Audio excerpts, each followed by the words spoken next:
Bonjour Stéphane, il y avait quelques retours cette semaine, on a vu l'entraînement notamment hier qui était ouvert au public. Ouais, C'est une ouais, bonne nouvelle. oui, c'est des bonnes nouvelles. On a des retours. On a surtout moins de joueurs à l'infirmerie, donc ça, c'est déjà une bonne chose. Mais ouais, on est plutôt satisfait avant les fêtes. On a encore Mouna, Elijah et Ivan qui doivent reprendre progressivement avant Noël, euh, potentiellement. Et puis après, on a Nico et Paolo qui se sont fait opérer, qui eux sont de plus grande durée. Mais sinon, tout le reste disponible, tout le reste du groupe est sur le pont, et ça, c'est une bonne chose. Quand on retour, vraiment il y a tout de suite qui est vraiment le retour. Ouais, il a fait une semaine, il a fait une semaine normale, donc aujourd'hui, ouais, pas de Ivan c'est raison. encore trop juste.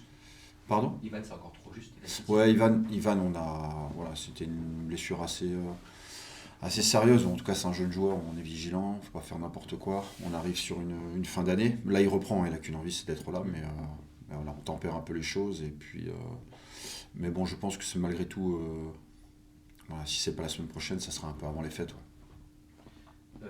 Une question sur Isma, Mhm. la FIFA qui a décalé au 15 Ouais. décembre la mise à disposition des joueurs, mais vous On- jouez le 15 décembre justement. Ouais, Est-ce que ça savait plus sur, non, sur ça? pas encore. À l'heure où je vous parle, on ne sait pas encore.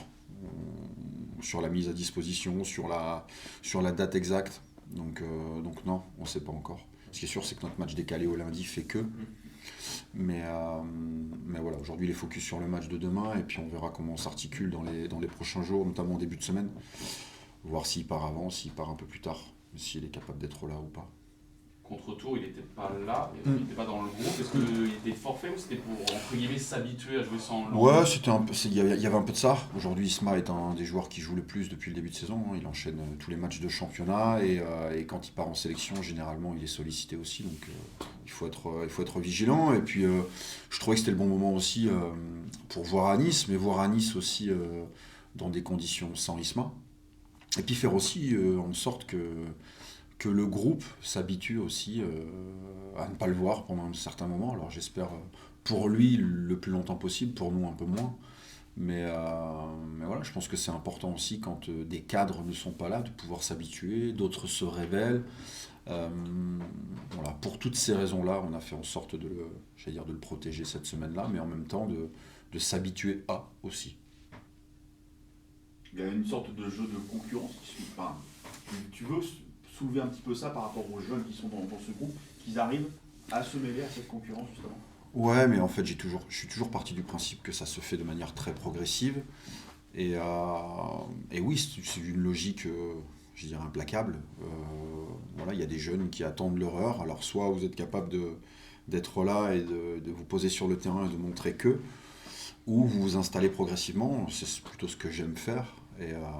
Et on arrive à le faire. Et puis après, c'est de pas tout faire en même temps et dans des temporalités excessives. Voilà. Si vous prenez du temps dans un secteur de jeu pour amener un joueur, mais en même temps vous le faites de la même manière sur trois autres dans le même secteur, euh, voilà, il y a des difficultés le jour où il faut les poser tous ensemble, je trouve.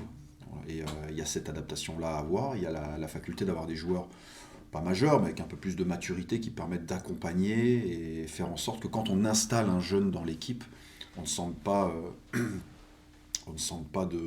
de choses négatives, bien au contraire. Voilà. Ça, c'est des choses qu'on prépare en amont, et c'est comme ça qu'on essaye d'installer les choses. Et après, il y a les circonstances qui font que. Voilà, il y a des blessures, il y a des suspensions, mais ça, quand on démarre une saison, on sait pertinemment qu'on va l'avoir, donc on essaye de l'anticiper aussi. Et puis après, il y a la progression des joueurs. Voilà. Il y en a qui avancent plus vite que d'autres, et donc forcément, voilà, on s'attache à ça plus facilement. Mais ouais, j'ai toujours dit, hein, on élargit le groupe, on en gagne un tous les mois, tous les 15 jours. S'il suffit de les mettre au bout de 3 semaines de saison, tous en même temps, et puis après, en tout cas, j'aime pas ça, et je trouve qu'on fonctionne plutôt bien de ce côté-là, et on va continuer en ce sens. C'est vrai que ça s'est senti là sur cette période où il y a justement eu une infirmerie assez pleine. Mm. Et, bon, le groupe a plutôt bien traversé cette période-là. Ouais, on l'a bien traversé. Alors après, on l'a traversé sur des matchs de coupe, face à des adversaires malgré tout inférieurs à nous. Et c'est pas péjoratif dans ma bouche, donc c'est plus facile. Mais en même temps, le fait d'avoir préparé par des rentrées de l'accompagnement à l'entraînement et de les mettre au compte-gouttes, pas tous en même temps, et de faire en sorte que chacun puisse s'exprimer, c'est beaucoup plus facile quand ils doivent... Il y a des joueurs qu'on avait pris dans le groupe, qu'on avait mis en tribune, 19e, pour qu'ils sentent aussi à ce qu'on vit dans le vestiaire, ce qu'on vit au quotidien, pour faire en sorte que le jour où ils sont amenés à jouer, il n'est plus qu'à penser qu'à ça, plutôt que d'assimiler un truc un peu plus global. C'est des choses qu'on ne voit pas forcément pour le plus grand nombre et qu'on ne met pas en avant, mais c'est notre boulot, mais je pense que c'est partout pareil. Et est-ce que justement ces matchs de coupe où ça a plus tourné vous ont permis d'en tirer des enseignements, de voir certaines choses pour la suite de la saison? Ah oui, totalement, sur la faculté de jouer avec certains, de jouer sans, de faire en sorte que le groupe, ce qui est une certitude, c'est que le groupe répond présent quel que soit le temps de jeu qu'on donne. Il y a des joueurs qui démarraient beaucoup ces derniers temps et j'avais besoin de les sentir aussi sur des rentrées, parce que c'est pas le même sport. Et de la même manière que certains, de démarrer avec une pression supplémentaire. C'est des choses à appréhender, de voir aussi la faculté qu'ont des joueurs cadres à pouvoir accompagner certains profils dans des moments importants de la saison, et puis de faire en sorte qu'on soit un vrai collectif, qu'on soit une vraie équipe, et c'est ça qui me plaît, et c'est ça qu'on véhicule, et je ressens ça depuis le début de saison, donc il faut qu'on continue. Il y a 2 journées de championnat. Ouais. C'est un vrai objectif ou pas d'être champion d'automne? Oh, on n'a pas évoqué ça, maintenant on est là, on est en haut, on a envie d'y rester. Alors avant d'évoquer les 2 matchs, nous on parle juste du match de Rodez, on n'a pas du tout évoqué la suite. Mais c'est sûr qu'on a envie de continuer à avancer, mais j'ai l'impression de le redire à chaque fois, mais on ne s'attarde pas trop là-dessus, on s'attarde sur ce qu'on a à mener demain sur le terrain, et si on fait les choses de bonne manière, les conséquences seront positives en termes de résultats et en classement. Après, non, nous, on s'est jamais matérialisé des choses en termes de points, en termes de classement. On avance simplement sur la faculté de vouloir être meilleur chaque jour. Et donc du coup, demain, je veux que mon équipe soit la meilleure version de ce qu'on peut faire. En tout cas, de faire mieux que ce qu'on faisait les semaines précédentes. Et puis de gagner le match. Parce que, voilà, demain, on veut prendre 3 points face à Rodez. Et puis forcément, une fois qu'on a dit ça, oui, au classement, on avance. Que ce serait un marqueur fort malgré tout. Il n'y a pas encore eu jusque-là d'officialisation entre guillemets, d'objectifs maintenant de monter, mais d'être champion d'automne, quand même, forcément, ça marque quand même la saison et ça marque les esprits, quoi. Oui, c'est sûr qu'à mi-saison, quand vous avez un statut particulier, un classement figé pendant une période, pendant la trêve, pendant Noël, forcément, c'est un repère pour la saison et c'est un repère pour la seconde partie de saison. Mais avant ça, il y a 2 matchs, notamment ce dernier match à domicile de l'année civile. Et nous, ce qui nous intéresse, c'est d'être performant demain, de gagner le match face à un adversaire de grande qualité. Et voilà, rien d'autre. Et après, oui, forcément, les conséquences sont positives. Mais on fonctionne comme ça depuis le début et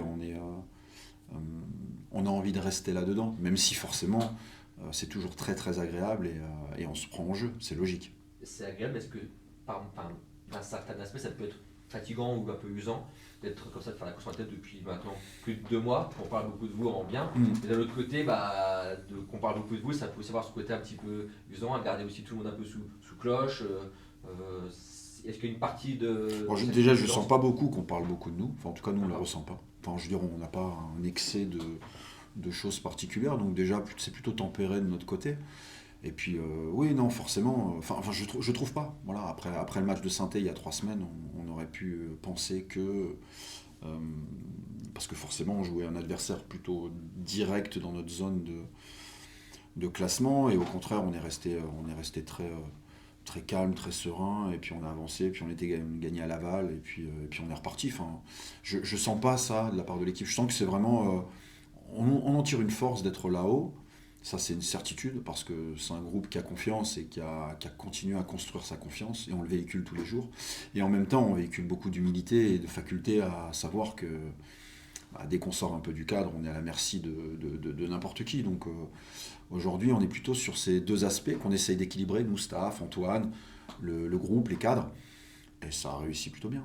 Souvent on dit que le chasseur c'est presque plus facile d'être le chassé, parce que forcément chaque adversaire vous attend. Je me souviens de je ne sais plus quel match où le speaker, lui pour ambiance du match, il dit, c'est le leader de Ligue 2 qui arrive, voilà, donc il y a aussi ce côté-là où on Ouais. est attendu partout, et ça je parle un peu, pas d'usure, c'est pas le mot, mais où c'est un peu plus dur aussi parfois. Ouais, il y a une logique de match un peu différente, mais je trouve pas ça. Enfin, de la part de l'équipe, quand on en discute, sincèrement, au contraire, on en tire de la force, vraiment. On en tire de la force, et puis on sait que les matchs sont difficiles parce que l'adversaire, forcément, peut-être a un regard différent sur nous, et en même temps, nous, voilà, à chaque fois qu'on joue un adversaire, on se dit aussi que, voilà, quand ils nous regardent aujourd'hui, ils doivent se dire aussi que ça va être compliqué de les jouer. Et je préfère cette version-là. Pour rebondir sur ce que disait Alan, ça implique aussi un changement de statut, mais du coup vous jouez aussi le samedi après-midi, est-ce que ça te dérange plus que ça au niveau de ta préparation? Non, pas du tout. Pas du tout. Non, samedi. Moi, je suis pas très embêtant en termes. Une fois que c'est posé, une fois que les règles sont posées, une fois que les choses sont posées, c'est à nous de nous adapter. Aujourd'hui, moi, samedi 14h, c'est bien. Alors, est-ce que le public répond à ça? Est-ce que c'est mieux vendredi? Est-ce que c'est mieux lundi? Je sais pas. Mais nous, en tout cas, nous, là, on joue samedi. Après, on joue le lundi. Et après, on joue le samedi. Donc, du coup, on pourrait se dire que là, il va y avoir beaucoup de temps. Non, au contraire. Je trouve que on a des semaines plutôt régulières et puis on s'adapte. Et puis je trouve que oui, on est décalé. Alors je trouve que j'ai la prétention de penser que c'est aussi parce qu'on fait des bonnes choses. Et une fois qu'il y a ça, je considère que c'est positif et à nous d'assumer ça. Mais non, sur la logistique, une fois que les choses sont dites à l'avance, voilà, on s'adapte. D'ailleurs, il n'y a pas de mini-stage dans le Nord. Non, pas du tout. Non, pas du tout, parce que ce sont des matchs différents, ce sont des compétitions différentes, parce qu'on joue le lundi, on rejoue le samedi. Mais non. Avant d'aller dans le Nord, il y a Rodez demain. Un mot sur une question sur le milieu à 3 qui a été vraiment qui a été déjà conservé en couple et qui est vraiment le moteur de cette équipe. Est-ce que vous pouvez un petit peu en parler, on peut faire de complémentarité qui me paraît moins. Avant, il y avait des joueurs dans des cases, le 6, le 8, le 10. Là, c'est pas des profils similaires, mais qui se ressemblent peut-être plus, sont moins dans des cases en fait, que l'année dernière notamment. Est-ce que vous pouvez un peu parler de cette. Ouais, il y a une très belle complémentarité. Il y a la faculté d'avoir des rotations aussi à l'intérieur de l'équipe et dans ce qu'on veut. Et voilà, après, on a Momo qui est un peu plus. Voilà, qui régule un peu les choses, qui est plutôt une force tranquille. Après, on a Antoine qui est un joueur complet. Voilà, qui est un joueur complet, qui est gaucher, qui est capable de défendre, qui est capable de fournir la dernière passe, l'avant-dernière passe, d'avoir du fixé renversé de par le fait d'être un gaucher sur la droite du terrain. Et puis après, on a Martin qui, pour moi, est le prototype même du joueur des 30 derniers mètres. Voilà, qui est celui qui trouvera toujours la faculté de mettre la bonne remise, le bon déplacement pour l'autre dans les 30 derniers mètres. Il aura toujours son occasion par match. Et surtout qui est axé sur le collectif. Donc on a ce milieu qui est plutôt complémentaire, mais on en a d'autres aussi qui étaient là, qui reviennent, qui vont revenir. Mais puis c'est 3 joueurs à état d'esprit important, c'est 3 joueurs qui ont du volume, qui ne sont pas les plus grands sprinteurs du championnat, mais par contre qui ont un abattage important, et puis qui ont une sensibilité foot. Voilà, tous les 3. Et ça c'est quelque chose d'important. Et voilà, c'est des joueurs référents sur lesquels le groupe peut s'appuyer, l'équipe peut s'appuyer sur eux le jour du match. Mais ils ne sont pas les seuls. Voilà, il y en a d'autres dans le secteur qui sont de temps en temps sur le terrain, qui sont sur le banc, qui sont capables de venir s'intégrer à ça. Mais ce sont des joueurs performants qui nous permettent aussi depuis le début de saison d'avancer correctement. De ce que vous avez connu par le passé, de ce que vous voyez en Ligue 2 aujourd'hui ou sur les dernières années, est-ce que pour vous c'est un trio parce qu'il y a des meilleurs que vous avez eu ou pas dans ce registre-là, ou en tout cas qui vraiment je sais plus pour la Ligue 2 quoi. Ouais, je sais pas, parce que c'est difficile de comparer, parce que les contextes sont différents, parce que la façon de jouer est différente, parce que l'adversité n'est pas la même. Mais c'est sûr que oui, on a réussi à trouver quelque chose de plutôt sympa, mais parce qu'autour aussi tout est fait pour qu'ils puissent s'exprimer. Aujourd'hui, si dans les couloirs on avait des joueurs qui n'étaient pas capables de combiner correctement, si on avait nos latéraux qui étaient attentistes et sans volonté d'allant, ce milieu-là n'existerait pas. Donc non, c'est plutôt c'est plutôt intéressant, je ne veux pas dire le contraire. Mais voilà, je pense qu'on a encore vraiment une marge, même dans ce secteur-là, sur la capacité à récupérer des ballons, d'avoir encore plus de densité entre les trois, d'avoir beaucoup plus de faculté à gagner des duels aériens dans ce domaine-là. Voilà, je pense qu'on peut faire mieux encore. Vous êtes d'accord quand je vous dis qu'ils sont moins dans des cases? Je me souviens, nous c'était le gratteur Kanté, le meneur Chagama, le box-to-box Diop. Ils sont moins dans des cases, mais du coup il y a plus d'illisibilité. Parce que Diop se projette plus qu'un autre à ce poste-là. Ouais, total, non, je partage. Ils se rapprochent plus, les trois. Ils sont capables de faire beaucoup de choses, les trois. Voilà. Il y en a sur les années précédentes, peut-être que il y a des joueurs qui étaient capables de faire un bon domaine et un peu moins bien les autres. Là, ils sont un peu plus complets. On a 3 joueurs complets qui se complètent bien. Mais je pense malgré tout qu'ils sont bons parce qu'autour, ça se passe bien. Et en même temps, autour, ça se passe bien parce qu'eux sont plutôt performants. Voilà, c'est ce qu'on essaye de trouver. Et puis au compte-gouttes, on va réajuster avec d'autres aussi qui, à l'intérieur des matchs, vont pouvoir nous offrir des alternatives. Et puis sur la deuxième partie de saison, on aura besoin de plus de monde que ces 3-là. Justement, un petit mot sur Alex qui a fait son retour à l'occasion du match de foot. Ouais, il va bien. Alex est revenu, on est content. Ça a mis du temps. Voilà, il revenait, il repartait, il avait toujours des douleurs. Là, depuis 15 jours, 3 semaines, ça se passe beaucoup mieux. On a fait en sorte de le prendre et de lui donner 20 minutes là pour qu'il puisse se remettre dans le bain. Et puis surtout retrouver l'odeur de ce qu'est le partage le jour du match avec l'équipe. Et puis comme c'est un joueur important de ce qu'on met en place, c'est une nouvelle alternative dans ce qu'on peut mettre au départ d'un match ou surtout en cours. Parce qu'il a malgré tout, lui, un profil aussi particulier, capable d'orienter très très bien sur la partie basse du terrain. C'est pas un joueur hyper épais à brûle pour point, par contre il récupère et il est dense à la récup, et il a du muscle dans ce registre-là, puis il a beaucoup de volume. Donc comme c'est un joueur intelligent, c'est un bon joueur de notre équipe, et donc du coup on est content qu'il puisse revenir. Voilà, dans une période où on a besoin, mais surtout dans une projection de seconde partie de saison, pour continuer à faire mieux encore. Il s'intègre parfaitement dans le milieu à 3 qu'on évoquait il y a quelques instants. Ah oui, total.